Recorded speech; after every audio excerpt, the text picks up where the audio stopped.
Hello and welcome to Upside, the podcast that looks behind the headlines that affect European venture. Today, Mads, Lomax, Andrew, myself, it is a full house. And what have we got on the docket? We are talking about Clawdbot Moltbot. What? We've got big tech earnings, they're out. We've got some private AI mega raises. I want to dig into some of those. We are looking at the United States of Europe. Could we, should we? That's one for you, Mads. And we're tooling up for a fight. This is your one, Andrew. We are looking at defense spend across Europe. We've got deals of the week and some other bits and pieces to throw in.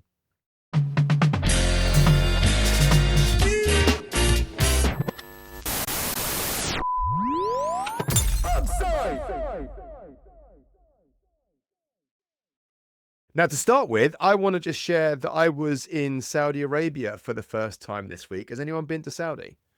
Yep. I'd not been before, and it's really hard to not take with you all of the Western media stereotypes that you hear and all of the Middle East region noise that we see across the news cycle. And I was absolutely blown away at how friendly and fun the people were. I really enjoyed Riyadh. It's a really interesting city. It's like a Dubai-ish kind of vibe, all building sites, so much going on. And then I was at the Super Return LPGP conference, speaking with loads of different characters and hearing all of the inside stuff that you don't hear about in the news. And NEOM is changing a lot. So NEOM, which is this big kind of project around, we've all heard of the line. Did you go and see anything, Mads, while you were there? Did you see any of the projects? I didn't get a chance. So we've got the line, we've got the Oxygen, we've got Trojena and Sindalar, I think it's called, which is the luxury island. Most people have heard of the line, which was that crazy long built silver literal line in the desert. That's been super scaled back. So they're really pulling back on all of these mega projects. So yet to see how they're going to come to pass. And the other thing that I just wanted to raise was Vision 2030, which I wanted to talk about with you guys. I love the fact they've got this kind of strategic guiding light. Now, Vision 2030 is MBS's way of kind of corralling all of the energy in the population and across the investors and all of the startups and everything to focus on how they describe it is they're turning Saudi Arabia into a diversified investment-driven economy that can employ its own citizens. And I think it's really lovely to have a kind of a guiding light context. And I was wondering what we should have for Europe.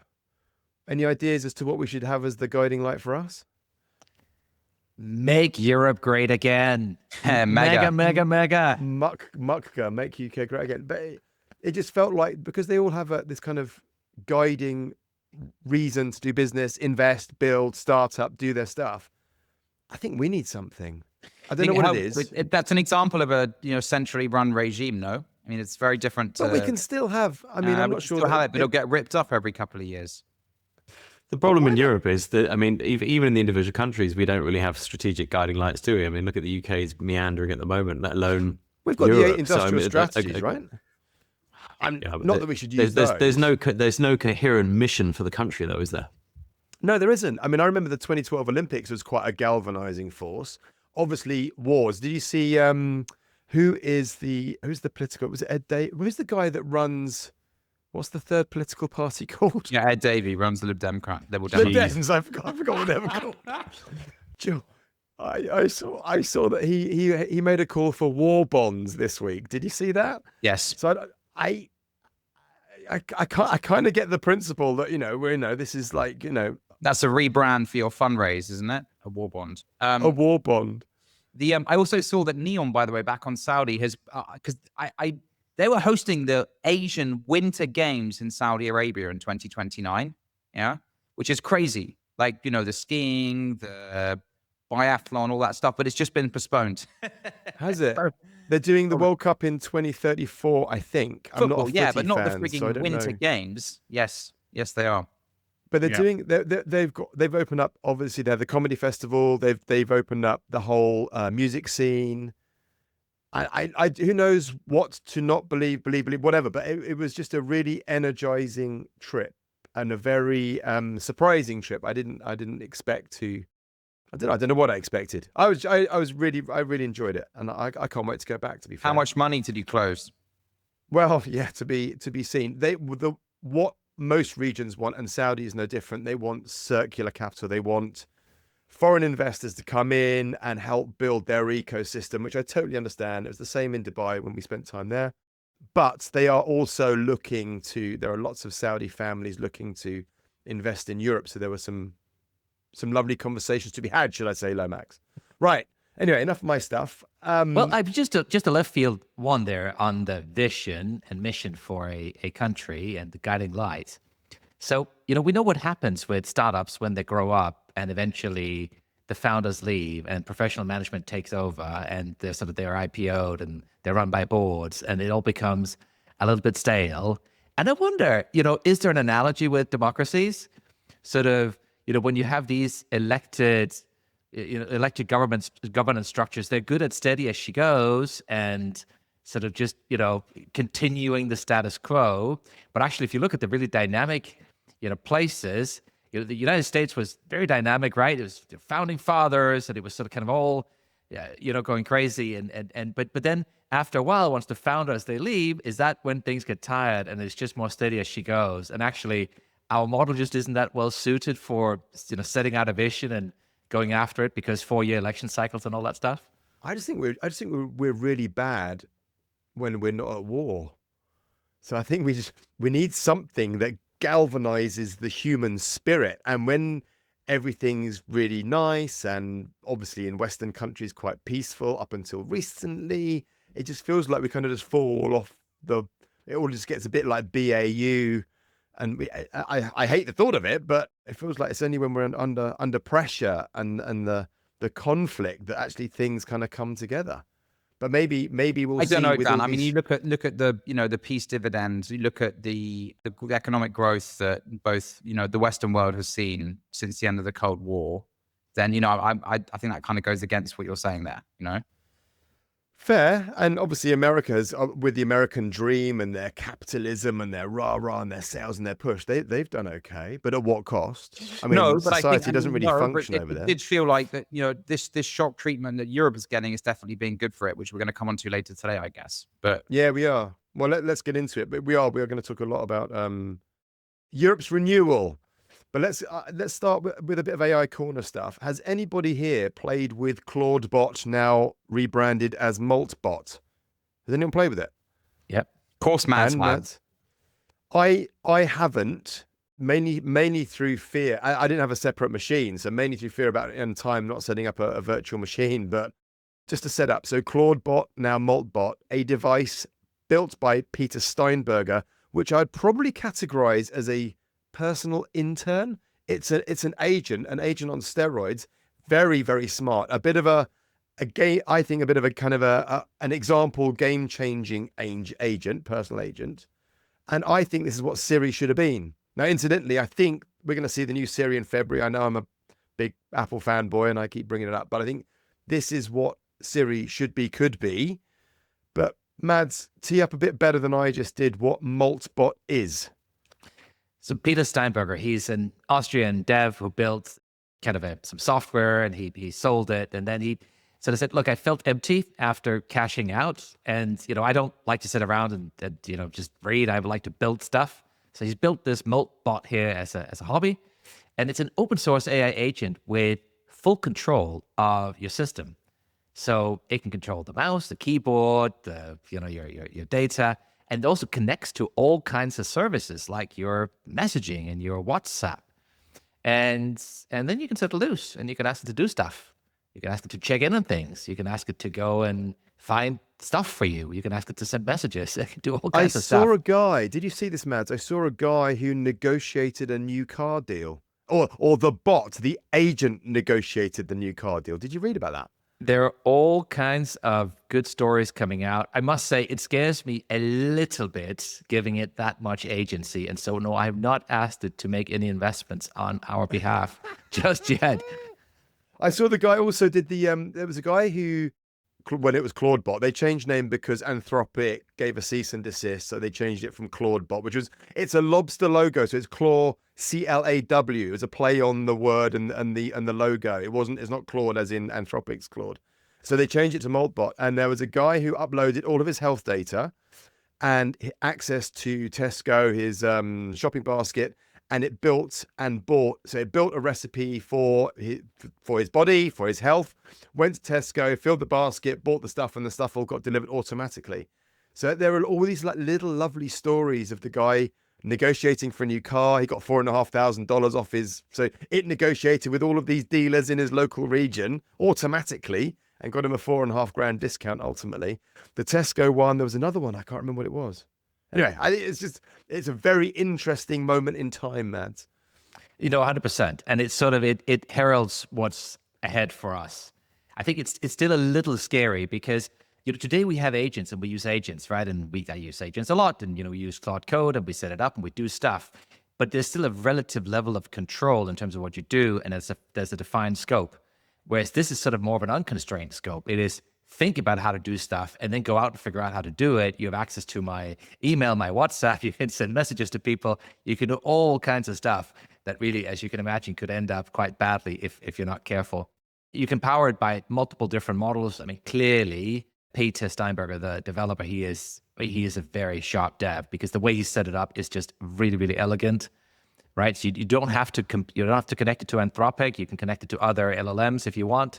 I mean, it's just there's so much flexibility built into the system, which is what makes it really easy to connect to all kinds of services around you that you might be using for stuff. What people have rushed to do is to rush out and buy their own sort of separate systems to install Clawdbot, just so that Clawdbot doesn't take it upon itself to completely reorganize your important data to the point where and it's all he's thrown away. commercializing this, Mads. I don't know It's if he's open source. commercializing it. I think he's just opened it up. I mean, I wouldn't connect my bank account to it, but I would give it like limited access to things, or load up, I don't know, some kind of limited payment card to things and give it a proper go. But I don't think, Mads, it's going to get beyond the geeks. I think this is just for geeks, and I think this is just going to show what's possible. I think you're right. I think it's too dangerous today, and with that, I don't mean that that tech is tech, right? But it's so powerful. It literally thinks for itself. It will query things. It's got, what was it called? What's the token called where it can wake up every 10 minutes and do stuff on its own? The Moonlight process or something, where it can just go off. It just wakes up and goes, oh, I can see in your inbox, such and such an email has come in. I'm going to go off and action that, and it can just do all these things on its own. So where did you set it up, Mads? Not on your actual computer, no? Well, you can download it to your machine, or if you were a little more careful, you could buy another machine and download it there. But it just needs a kind of your Mac, and off you go. It can go on a Raspberry Pi. It can go on anything. I mean, loads of people are buying Mac Minis and just loading them up like a little independent device, and then off it goes. But you can run a virtual machine. You put it on a Raspberry Pi, put it on anything. I'm gonna have a play. I'm gonna be bold this week and have a play. More on AI. So founders, if you get kind of unsolicited term sheets from an email. analyst called Clawdbot, just be careful, right? It may not be. I do worry. Like, imagine getting a spam email or something, a junk email, and then it wakes up and actions something. And I also saw that somebody had their Amazon account hacked. So there was some kind of access, there was some kind of open something where somebody's Amazon, he was trying to, I think it was, building some of his kids' bedrooms, and somebody got access to his Amazon account and started buying stuff that wasn't part of the Moltbot. So we got some more AI raises this week. We had SoftBank investing into OpenAI. We have Anthropic raising. I saw that Tesla invested into XAI, which is another nice little circular deal. Well done, Elon. That was I remember this happening last year, and it was against shareholder wishes. We've also got some tech earnings reports. We will come on to those in a second. But I tell you what, Lomax, just to tee off, SoftBank, OpenAI, what's happening there?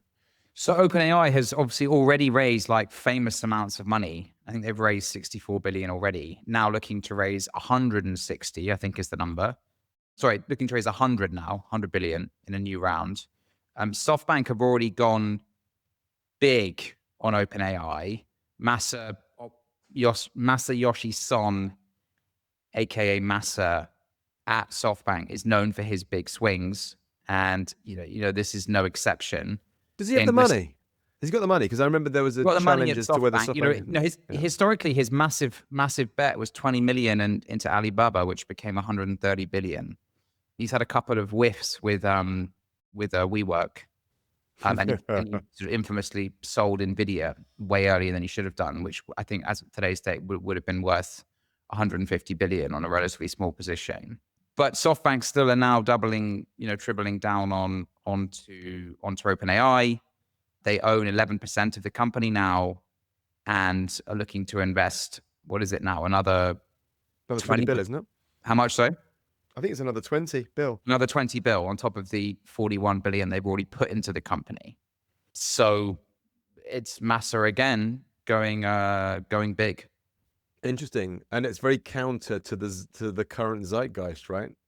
Everyone's looking elsewhere rather than OpenAI. Well, people are looking at Anthropic. If you look at OpenAI now, they're doing, as reported, 20 billion ARR. So the growth rate actually from the last 12 months is only 2.5x growth rate. I know these numbers are very, very big. I was going to say. I know these numbers are very, very big.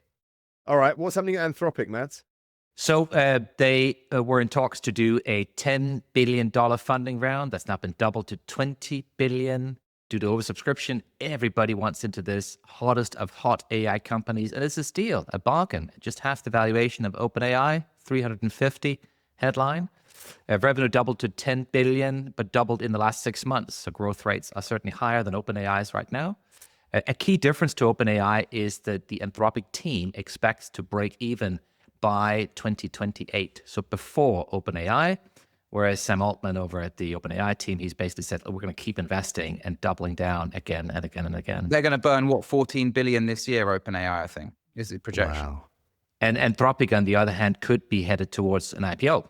Right, that's the rumor. So it's exciting. It's great to see the competition. The big news over at OpenAI is that the ads are coming. It's what we've been waiting for. I've been talking about for a long time, and it is a game changer. But won't they just move? Well, I now use Claude more than I use ChatGPT because it's such a commodity. You just move, right? If it's an uncomfortable experience, why would you stay? Ads don't necessarily have to be an uncomfortable experience. I think that's the experience we have from Google, right? There's been lots of ads and people have been using it. Also getting to the point where there's a sunk cost in buying into a platform, right? As you start to integrate things into your workflows, be it Claude, be it OpenAI, as it learns what you like, what you don't like, as you learn its quirks, there's begins to be a sunk cost in switching systems. I don't know with this though, Andrew. I think it's such a commodity and it learns and picks up so quickly. I'm not sure. Anyway, I'm talking as a consumer. And they all make the same. They all still make mistakes, so they're all as bad. Oh, there we go. There's my boy. There he is. Mads, what else is happening on the ASML? What's happening with agent swarms? What's all this about? So while our friends in the States have been busy slinging around the billions, there's some really cool AI news that have come out of China. So Moonshot, the Chinese AI lab that blew away benchmarks with their Kimi K2 model last summer, they've released an upgrade, and it's the 2.5, K2.5, the swarm model. And what is that? Well, historically, reasoning models, they've been built to reason on a sequential basis. Okay, so that means that they're trained to break tasks down step by step and execute them as they go. And this means that if you try to have many agents attack one problem, then they step on each other's toes. They don't know how to collaborate. And so what Moonshot has done is they've now released a model that is purpose-built to coordinate up to 100 parallel subagents. Okay, so a whole swarm. Basically, by rewarding the model for executing things in parallel, they managed to train it to the point where you could do that. And it's done beautifully. But they've sort of released a simple demo, which is, let's say, want to find, top 3 YouTube creators across 100 niche domains, and then you spawn 100 subagents, and they all go out and they figure out how to coordinate that between them. And then you have an orchestrator that sits in the back to make sure that everything is then brought together. So it's mega cool, and it's also ahead of where the US labs are right now when it comes to swarm orchestration. So it's definitely a step forward. Could I call this like another efficiency play? Is this another way of getting more for less with models or some kind of smarter approach, which is, I don't know, some kind of more efficient way of using it? Is that fair? That depends on your definition of efficiency. In most domains, it's more efficient to work sequentially, but it just takes longer, right? And so, if one person can do something in 10 days, having 10 people work side by side doesn't necessarily bring it down to 1 day, because there's an issue of coordination, there might be duplication. So sequential is sometimes more efficient, but it's also slower. It's always slower. And so what this is about is, how can I get 100 things spun up at the same time to complete the task more quickly? It might take more resource, but sometimes speed is of the essence. And so I think what this is about is actually, look, we know that the consumption of tokens is just going to go up, up, up, and the cost of tokens is going to go down, down, down. So this is a way to throw many more tokens at solving a problem. And of course, the more work we can do in parallel, the bigger challenges we can take on, the bigger problems we can solve across all domains, whether that's writing new computer code, doing new scientific research, solving things in medicine, whatever it is. So it's just a really, really cool thing. Okay. One of my many conspiracy theories is that China is going to be super good at throwing in any kind of tool LLM function that is going to mess with the massive growth in the American public markets with AI and tech. So if they can just remind the world, we got an open source version that does this, smarter, brighter, better, different. Don't worry, we got an open source version that does it. And it feels like this might be part of that pie. Anyway, tech earnings season. We got ASML, we got Meta, we got Microsoft, we got Tesla. I guess the main question for the room is, where are the learnings? What any inside tracks, any takeaways from the big tech earnings calls this week? Mads, ASML first, maybe?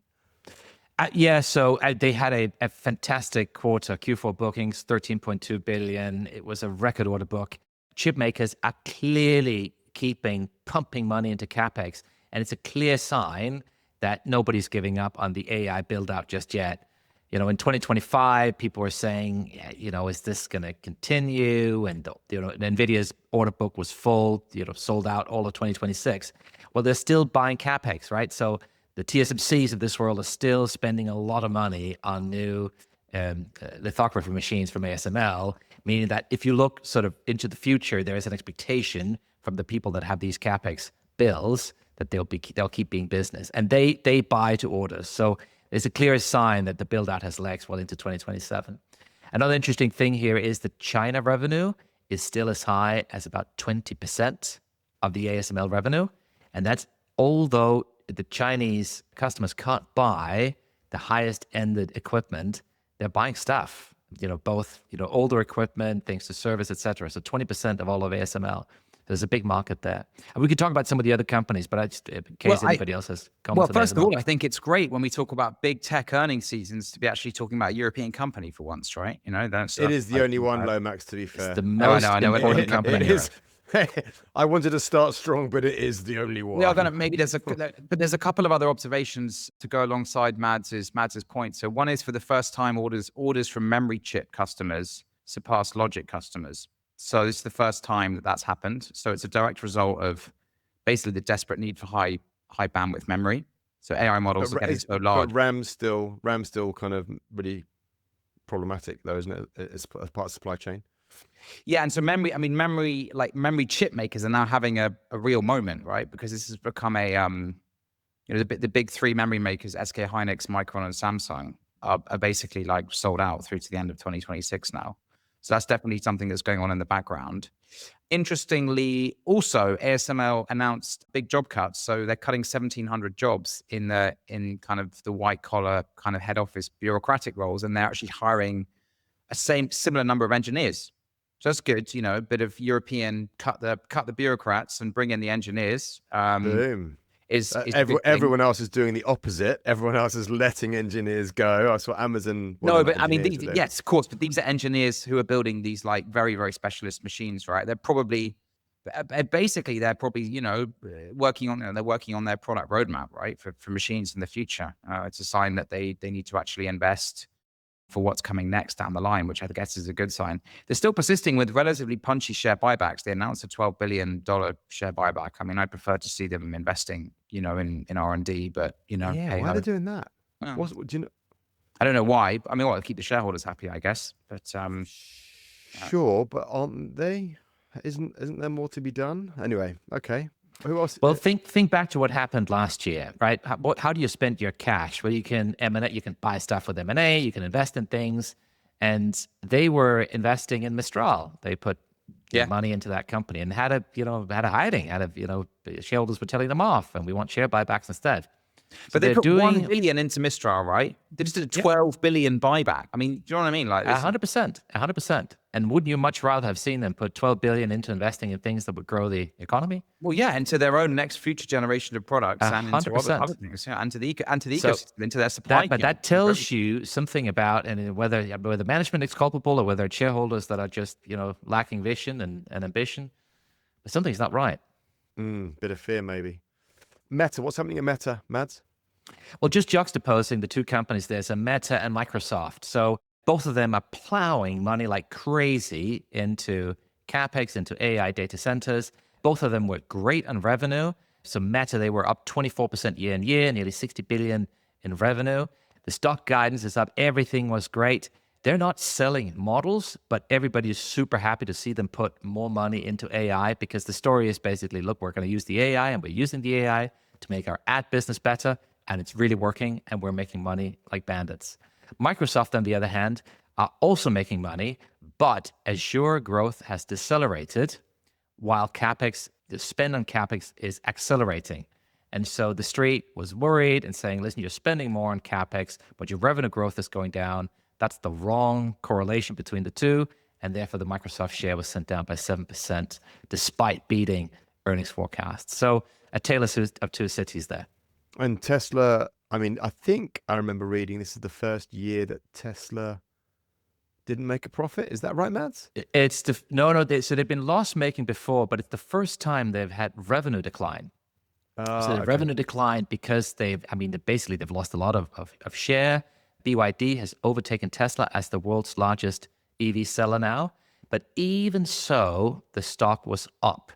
And Musk, he's totally reframed what's happening here. He's saying, you don't worry about the cars. We're no longer a car company. We're pivoting, right?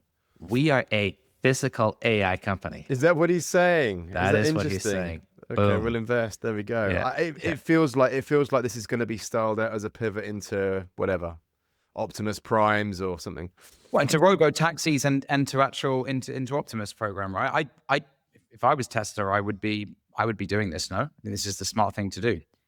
I 100% agree, and I think the robo taxis. I mean, I think people underestimate how big this is going to be, because if you look around the world, yes, Waymo is clearly ahead. They're launching in London this year, but they're ahead in terms of the rollout of the cars and the safety record, and they've got great performance on the streets today. Tesla still hasn't cracked driverless to the level Waymo has, but their tech platform is much, much cheaper, and everybody is betting on, or at least all investors are betting on, the moment they crack it, they're going to become unstoppable because they have a much cheaper platform. It's a fraction of the cost of Waymo's platform, and they have so much data from having so many more cars on the roads. So the combination of a different technology architecture that's cheaper to make and all the data they've been accumulating gives them a great position as soon as they crack the last element. Now, can they do it? I mean, listen, people have lost a lot of money betting against Musk. So I think it's not a stupid bet. Just on the comparison between Meta and Microsoft, I always find it a bit arbitrary, really, because of course they're both one of these big companies, but over 80% of Microsoft's money comes from business and enterprise. Consumer is a side dish, whereas Meta is the inverse of that, with a tiny, tiny percentage of, perhaps that coming from VR, 1-2% perhaps, despite all the money they spent and the cool tech. But everything else it's an ad business. And so I think, it's macro trends are interesting, but that's where the comparison stops for me. The other interesting news with Meta, of course, is that they're rolling out this premium service in the UK because of the constraints on data protection. And that's going to dent their profits, because I think the price point's at $2.99, $3.99 on iOS and Android, but that's considerably lower than the ARPU, the average revenue per user they'll be getting for a user in the UK for ads across the board, probably down at 25% of the the ARPU they'd expect. So they're going to be taking a hit on for the premium users in order to continue to serve them.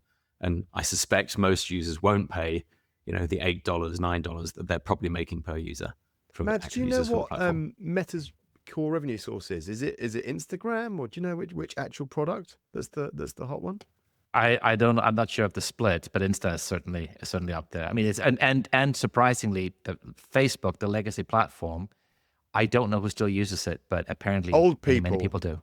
Old people like us use. I mean, I've deleted all these accounts in 2014. I haven't used any of them forever, but it's old people. My mum's on it.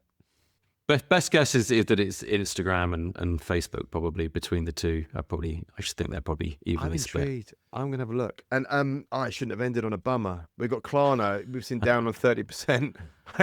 I should have stuck this at the front so we could have swept it under the carpet. Klarna's down 30%. What's happening here, Matt? There's a spike in credit loss provisions. Kind of a fear that maybe some of the credit that's been given isn't as good as people thought. 30% is obviously a whopper. Surprise! Yeah, look, nothing to see Yeah. here. It's Yeah, okay. I mean, I also do wonder how any of these Euro unsuccessful stories are going to hit, hopefully, a slight push and wave of IPOs, but I'm sure we'll just ignore that one. Nothing to see here. Right, big one, big topic. Loads of things happening this week about Europe and Europe in a changing world. We've talked about the Makosa deal. This week or last week, maybe, we saw the EU-India trade deal. We are looking at stories of a federated Europe, the new United States of Europe. We've got Starmer in China, schmoozing away. Obviously, Carney, I love that Mark Carney talk. I'm still kind of thinking about him, and I see him all over the news cycle still. I think it's just great. Obviously, with Trump having swipes every now and then, it brings him back into the news. He'd be touched to hear that. Well, of course he would. I mean, he happy. is on the hotline. We speak often and regularly. But I love the fact that he's just in a very decent human way, rather than Scott Bessent being incredibly unpleasant, or Lutnick being just like incredibly offensive and abrasive, and Trump doing what Trump does. Mark Carney just stood out and very calmly and lovingly and generously just spelled it all out. And I thought it was just such a wonderful statesperson. Oh, boom. Anyway, let's get back to Europe. Matt, why don't we kick off with this story about the EU integration piece? So this is a Telegraph story on the United States of Europe. What's going on here? maybe the sender of the article, or the author of the article, or the place it was published is a bit of a giveaway. So Yes. the Telegraph, they've been warning about the United States of Europe for decades, of course, and they had another article about it recently. And it was sort of written, I don't know whether it's sort of intended to be a, look, this is really happening now, or be careful, it's happening, or it really should happen, or whatever. It was not easy to necessarily figure out. But the way it was positioned was, look, there are so many things in terms of the enlargement, in terms of added spending, and initiatives that are being taken to try and make Europe stronger and more self-reliant. When you unpack what's actually happening under the surface, so it is said that there are 9 nations that are queuing up to join the Union, but in reality, only 2 are really moving forward with any kind of urgency, and many are in the application queue, but it's just not going to happen anytime soon. So I don't really see the speed there. In terms of moving from unanimity to majority rule, there's been an attempt to try and do that, for example, around freezing the Russian assets, kind of the 210 billion euros of Russian assets, where a kind of a workaround was done using Article 122, which is not really meant to be used for this sort of thing, but a way was found to freeze the assets, even though Hungary wasn't keen. They are obviously famously in the Putin fan club. Look, I don't think we are really meaningfully closer to a United States of Europe yet, despite what the Telegraph is trying to tell us. We can unpack some of that more by looking at what's happening with some of the trade deals, what's happening with the UK, Starmer's been in China, and then some of the other aspects of, I think you were mentioning, war bonds and other bits. But yeah, I'm not expecting sort of a new European anthem to roll around next quarter. Well, okay. It's just an attempt by the Telegraph to sort of stir and annoy its readership, isn't it? I mean, most of the readership of the Telegraph would be horrified to hear about the United States of Europe, or that's the happy that point, we're isn't not it? in it. But I'm with you, Mads. I mean, we can't even get the basics right, let alone go further down the road. And United States, Europe, when we can't get a unified tax policy. We haven't managed to push the EU Inc. through yet. The European-wide digital economy is still, inconsistent and essentially more a pipe dream than it is a reality. So that's meant to make it easy to sell digitally across borders. So I mean, until some of the fundamentals are fixed, it's going to remain really difficult to do anything on the big ticket items, which feeds, of course, into our next topic about the European military. It's also going to be really difficult that everyone sits here and around the table, including us, and just has this attitude, because if ever there was a moment, the UK is now out of Europe, right? But if ever there was a moment for Europe to galvanize itself and get on with it, now is the time, right? Or does it need one step worse? Does it need an? It needs one step worse, and I feel like Trump has sort of pushed us to open Pandora's box, but we've not climbed inside yet. And it's almost as if Trump's policies keep us one step before kind of crisis point where we'd really have to make some painful decisions and actually just get on with it. Yeah, and we're sort of teetering around the edge, aren't we? About these policies. The ultimate crisis would probably be a hot war then. Basically, and we may yet see it. There we go. See, we do need conflict. Lomax, you've got some notes on this, haven't you? No, I'm just saying that ultimately maybe that is what the EU at the moment has got itself to a position where it has achieved many things since its inception.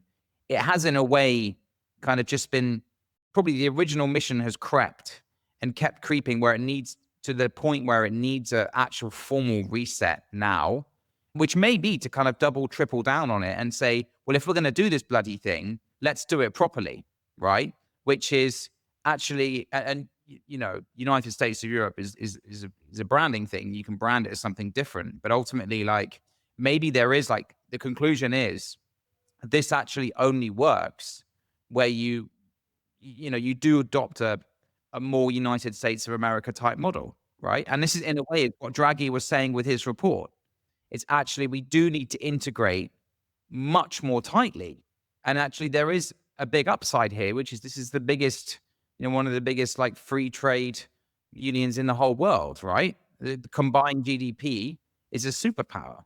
But maybe you need to have that attitude and people need to just get on with it. Yeah.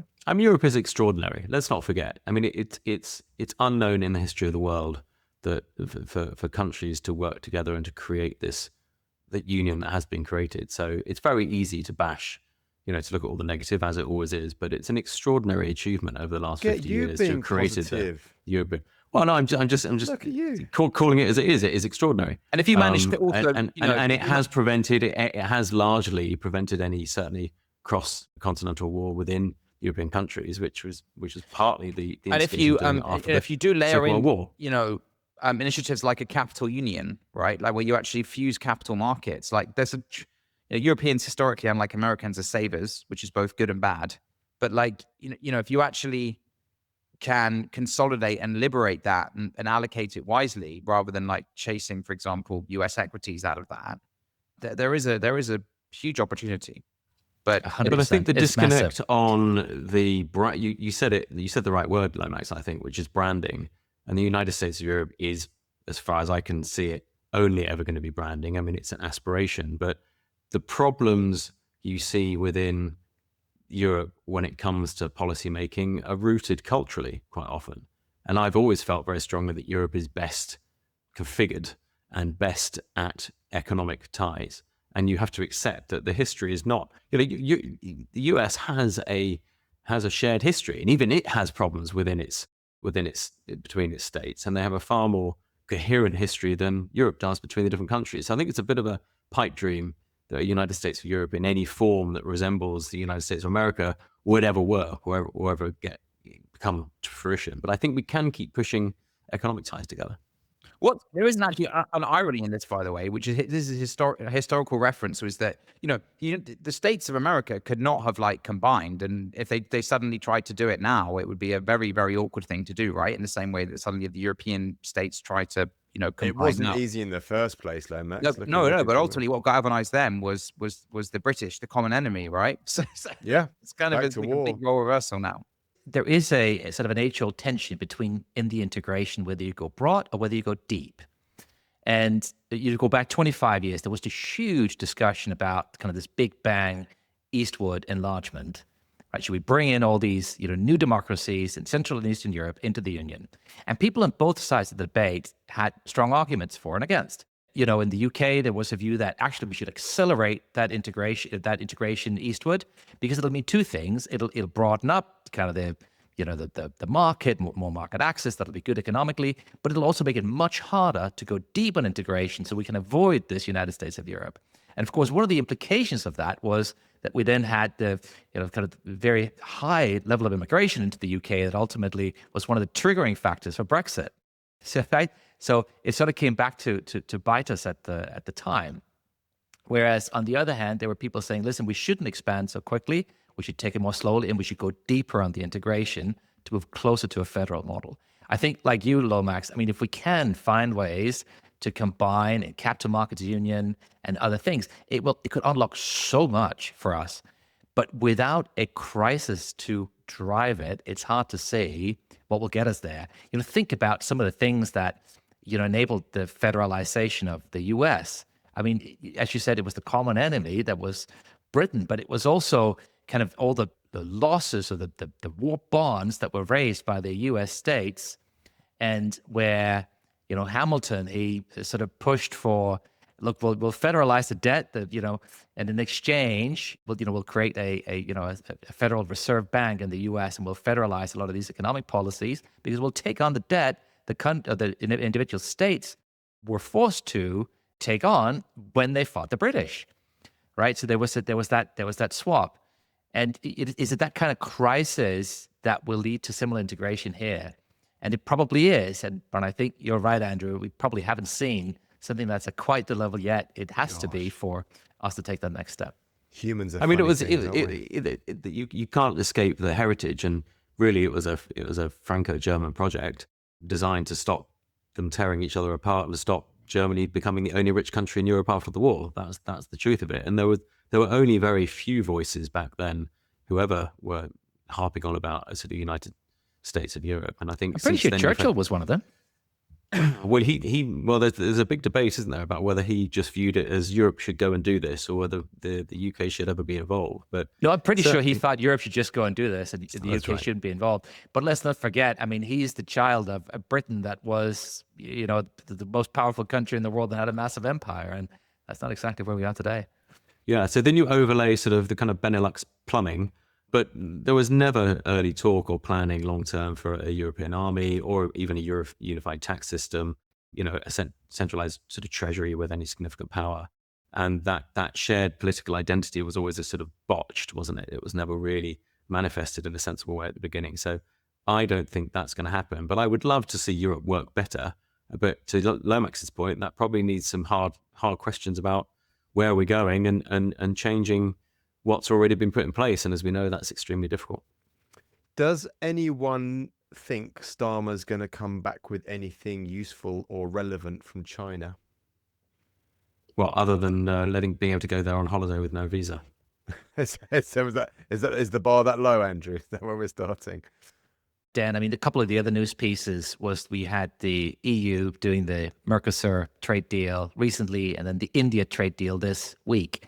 And I think it's instructive. We were talking about the EU as an economic superpower, to see that, yes, it took a long time to get this deal in place, but it's not a bad deal. You have car tariffs down to 10%. Which one is this, Mads? Is this the India one? Is this the This EU-India? is the India deal, much better than what the UK got, just showing that market gravity beats negotiating speed. There was this fantasy that the UK could get better trade deals outside of the EU, and that is, of course, a pure fantasy. You can compare that to some of the other countries that are also sort of smaller countries trying to go it alone. Switzerland on one, but they have in reality, more than 120 bilateral agreements with the EU that are bound by a guillotine clause, which means that if Switzerland terminates one, they will all be cut. And it means that Switzerland is completely tied to the EU. So I think, this is just another example of what a fantasy this UK going it alone really was. And now, of course, Starmer is going to China and is trying to create, more, better relationships. I think there could be something important coming out of it around financial services. It's been really, really hard for other countries to negotiate with China and get something meaningful out of it.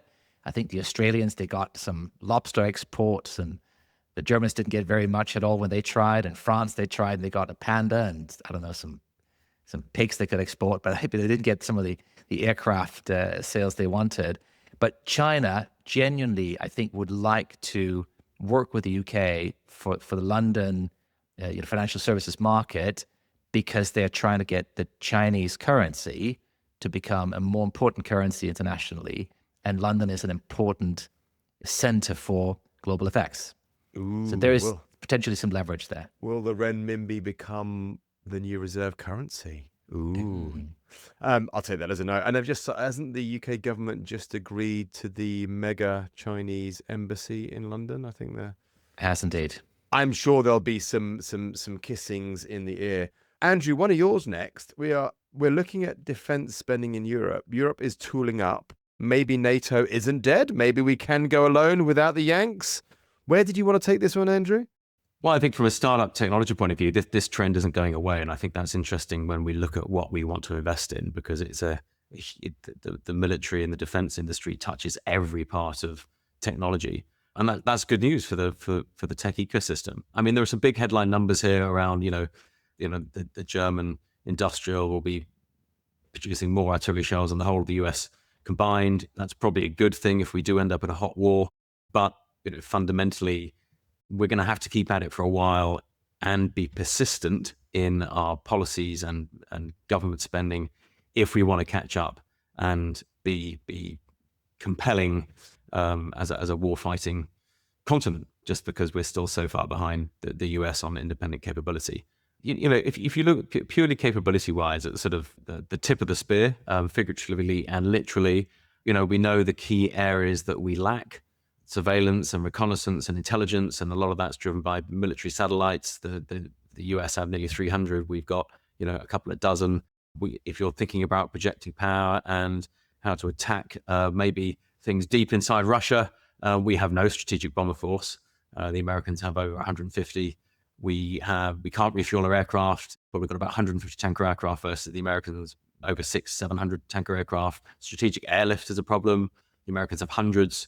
We've probably got less than 100 that you can actually deploy to lift heavy stuff and take it somewhere, such as your soldiers or tanks. And the same with recon aircraft as well. Sort of if you want to go and see what's happening, or if you want to, electronic jamming and that sort of stuff, the Americans probably, ISR aircraft probably nudging 150, well, probably a quarter of that. So there are lots of areas where companies will be able to make money if the governments decide they want to spend the money.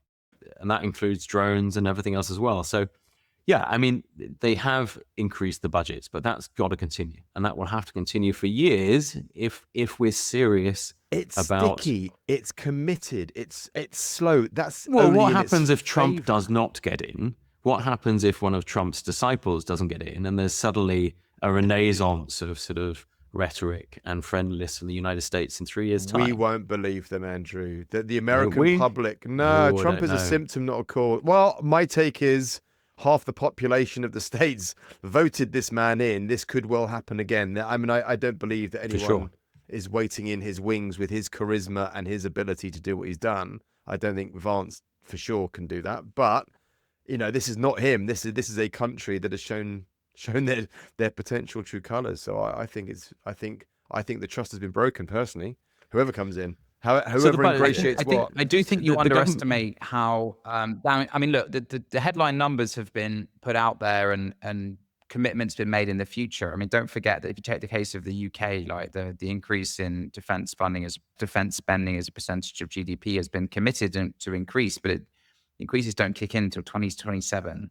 There's plenty of scope for politicians to do what they always do, which is fudge things and kick stuff into the long grass, right? And if Trump rattles the saber a bit less, if Ukraine cools down, even though the fundamental issue at the core of what Andrew and all of us have been saying is still going to be there, it will be easier for politicians to kick it into the long grass because, with the aging economies, like problems are going to arise in quite frankly, in balancing the books in all of these economies going forwards now, right? Where you haven't got the economic growth that you need to increase your tax revenue, et cetera, that could, fund all of this stuff. So I do think that is a risk, Dan, even though at the moment, European defense budgets are scheduled to grow 6.8% year on year over the next 10 years. Like that stuff should be there. It's kind of set, but though there's going to be parliament changes, lots of things can change these things, right, over time. Well, you've hit the nail on the head, Lomax, which is, what is the first budget to get cut often in these situations if there isn't a war on and there isn't the threat of an imminent war, and that is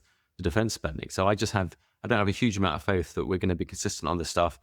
Aging populations, we have supply chain issues, which are going to, where we're at the mercy of tariffs or, prices going up or rare earth metals. One of the advantages the US has is that it's pretty self-sufficient, actually, both in terms of core manufacturing ingredients, but also its own capabilities. And I think Europe is a lot less One thing I think is good for, part of the US strategy is basically reindustrialization of the military industrial complex, right? And actually Europe has that as a sort of stated strategy too. And now, I think all core components are there's a cap of 35% of non-European supply chain that can be in critical components within defense, right? So I think that there is an opportunity. Clearly, some of that will be great for the existing incumbents like Rheinmetall, et cetera, but I think it will also be good for startups building in the space. Mads, who's spending what where? It's a good question. Is what you're considering with that, is it sort of countries in Europe, or is it US versus Europe? US, Europe was my thinking. Yeah, okay. So, but the US is spending about 900 billion a year on their defense, and Europe spends about half right now. And I think that begs the question, what type of defense is it we want and need? I think Mark Rutte, he was out saying 5%, forget 5%. We need 10% to rival and build up capabilities that are comparable to the US. But the question is whether that really is what we need. The US has got truly awesome power projection capabilities. They've got 11 carrier groups. They can maintain 3 full-throttled theaters to project power around the planet at the same time, right? So they can run one in the Atlantic, right? One in the Pacific, one in the Middle East simultaneously. Is that really what we need in Europe? Just about. I think even they would struggle to do that on an active war footing. At least that's what they are designed to do. That's what they are. That's the stated aim. And we have seen Trump saying that he wants to increase their annual spend to 1.5 trillion, and maybe he feels that's what they need to get there. But that's how they think about defense, is being able to project power in that way. Is that what Europe needs? Probably not. I think if we could just defend ourselves to begin with, as you say, Andrew, have some of the capabilities we need to, for example, defend Ukraine and make sure that we can keep the peace on our borders, that seems like a more important first step. And that probably doesn't need to cost quite as much as 10% of GDP. So I think there's a path to get this done. But Andrew, I, like you, worry, especially if we don't federalize it, because then it's going to be down to individual states. No, it needs to. And you always have the, I can, the freeloader symptom, right? I can cut my defense spending because others are going to take care of it. So, can I give you a little bit of a bull case, which is, we talk about preparing for the modern warfare, right? And there's tons of good examples in the US now where you've got Anduro, Silicon Valley startup that's developing, weapon systems for the modern age, Zeronic in the context of the Navy as examples, right? And we don't really have a little bit of that in Europe. You have, Helsing. But where the real cutting edge, technology is being developed in modern warfare is in Ukraine. As and when there is a resolution there to, TBC what happens, and if there is a kind of more of an assimilation of Ukraine within the EU or within European NATO, whichever kind of how you want to describe it, actually, those guys are at the cutting edge. And if they become kind of part of this more federalized like European system, then suddenly you've kind of, at least for the Europeans who are weighed down by the laggard, primes at the moment, have this kind of more nimble, battle-trained, battle-ready skill set at its fingertips. I mean, that's a very rose-tinted view of it, but it's definitely possible. There's potential. There's opportunity. Last on my list was I want to do a quick flyby of the social media bans. Obviously, Oz, France, potentially UK banning social media for youngsters. I was reading some of the science on this, and it's not always clear cut. I think the only thing that is scientifically proven and obvious and extremely worrying is the effect it has on young women.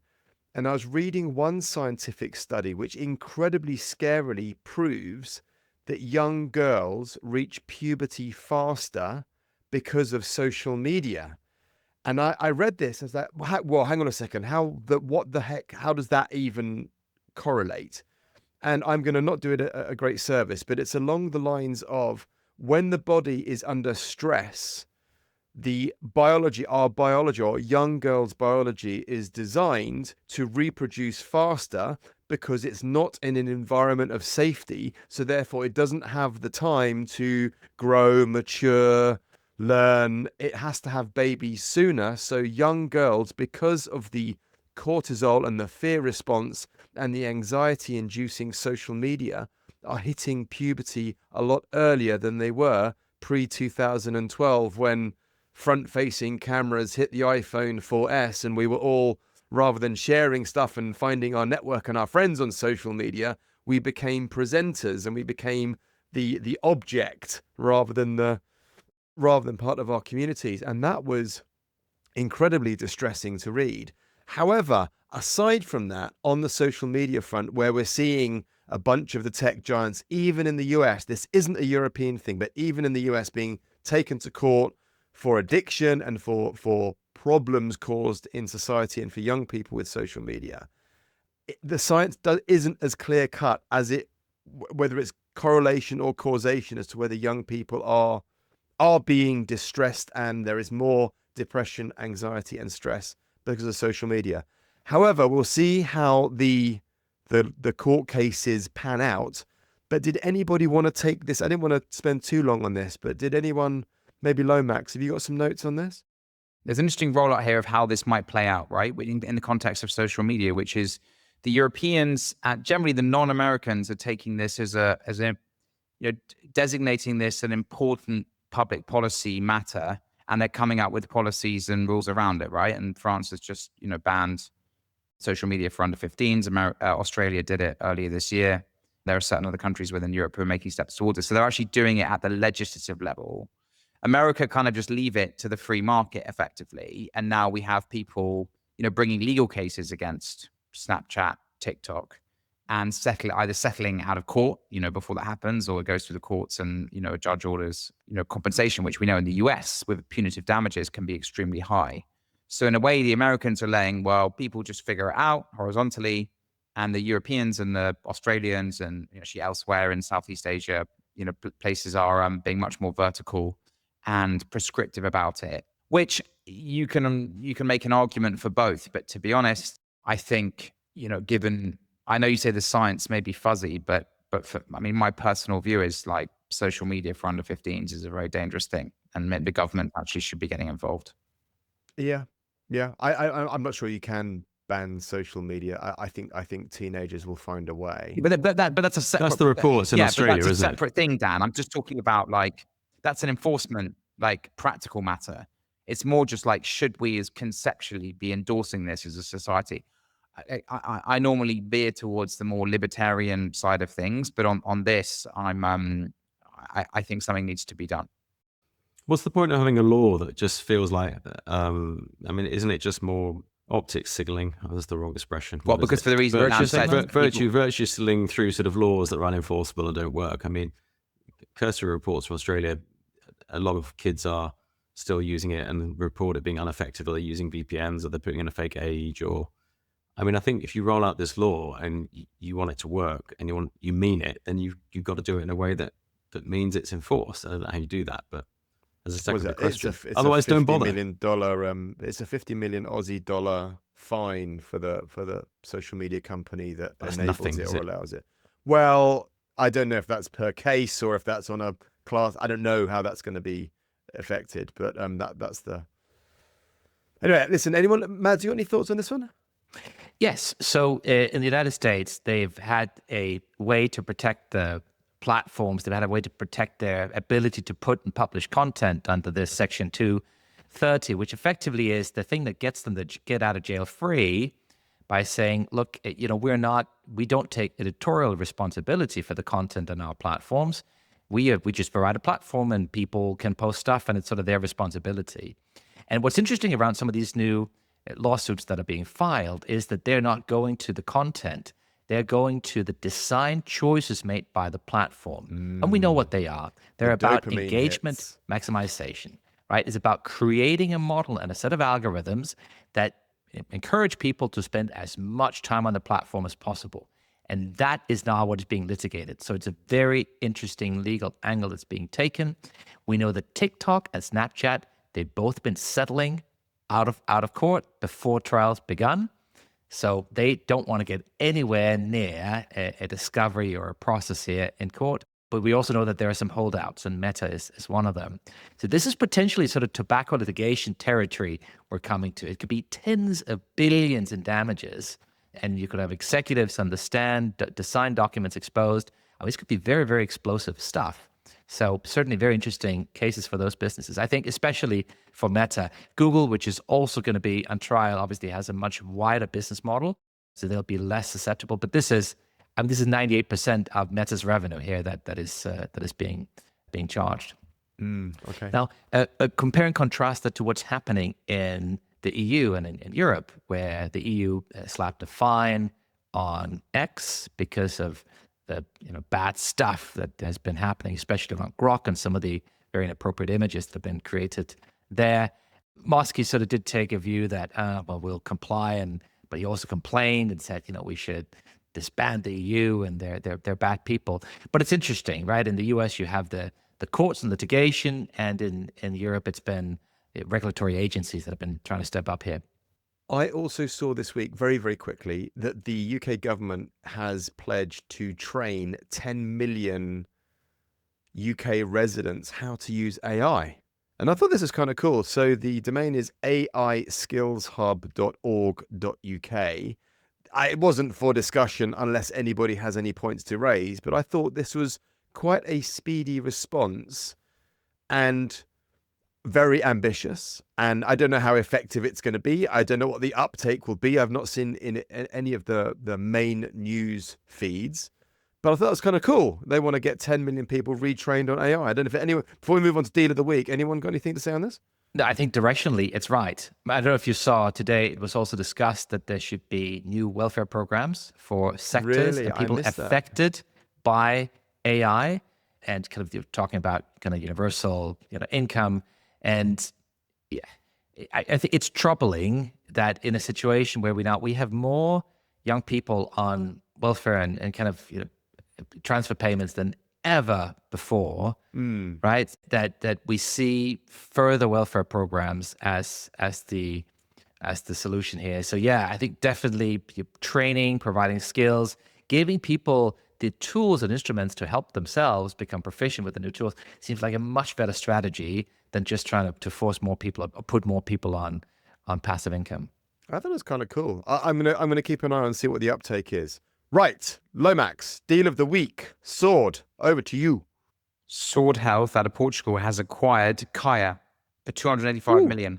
So Sword Health, digital health company, now valued at 4 billion, has acquired one of its counterparts. Originally, there were three kind of companies vying for supremacy in this market, which is digital health for physio, effectively, physiotherapy. And there was a Hinge Health, Sword Health, and Kaia out of Germany. Hinge Health has gone on to IPO last year, as you might remember. Sword Health is on its tail. I think a couple of 100 million of revenue now.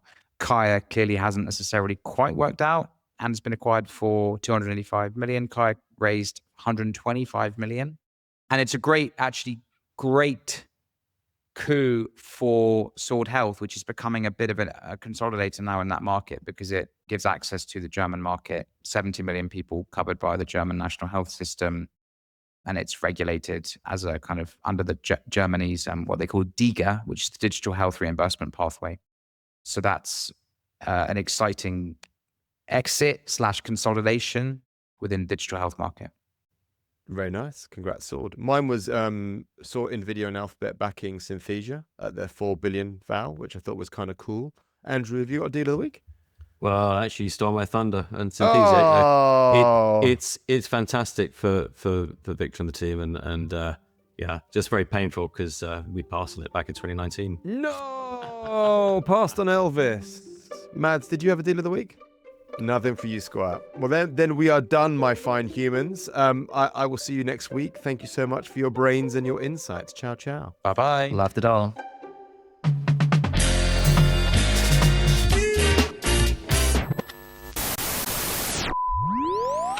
Upside.